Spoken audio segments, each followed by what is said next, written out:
Reckless driving is something that continues to dominate daily life in Milwaukee, and a lot of leaders in our community are looking for ways to curb it. The I-Team is digging into some of these proposals. Here's Sean Gallagher.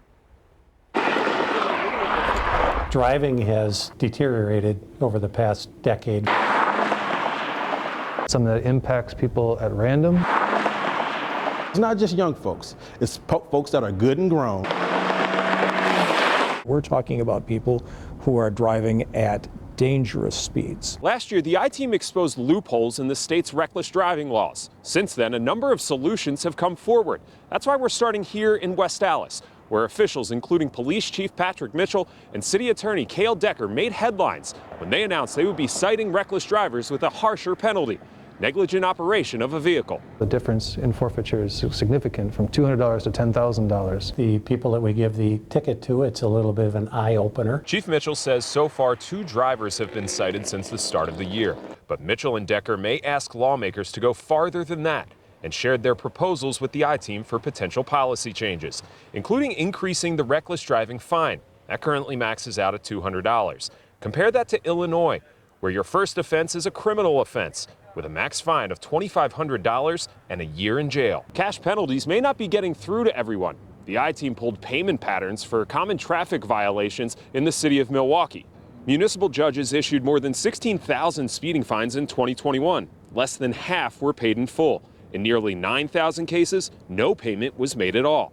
For reckless driving citations, judges issued 211 fines last year. Just 42 were paid in full, and no payments were made in 73 of them. For someone to come in and say, I can't pay because I'm too poor, that's kind of a red herring because of the fact that we are required by law to offer options to those people. Pleasant Prairie Municipal Judge Dick Jankowski is the president of the Wisconsin Municipal Judges Association.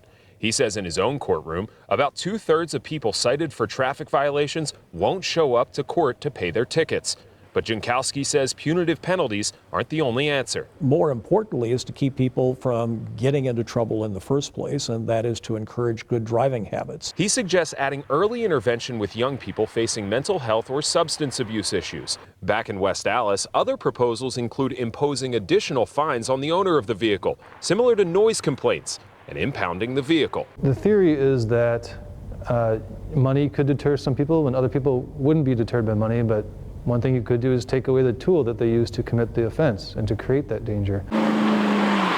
It's something the city of Milwaukee is considering as well. But State Representative Supreme Moro Makunde says we may consider pumping the brakes on that proposal. I think that we would run into some property rights violations there. Instead, he says investments in public transportation will go a long way towards fighting the problem long term. We need to make sure that we have options to not be on the road, to get cars off the road, to redo some of our streets. And some of our busiest streets could be avoided if we had other opportunities, and we're funding other areas as well. It's no surprise there are very limited public transit options in Milwaukee. It's because it's a political minefield. Take the Hop, for instance. It took years for this to get approved, and it only spans 2 miles. Chief Mitchell says this is a problem staring us in the face right now. We're at a point where you look at the fatality statistics in this region, they are incredibly high now compared to what they would have been 10 years ago. We need to find a way to get that number going back down in the right direction. West Allis officials say they're waiting to see how their approach goes with the negligent use citation before approaching lawmakers about changing state policy. Reporting for the I-Team, I'm Sean Gallagher.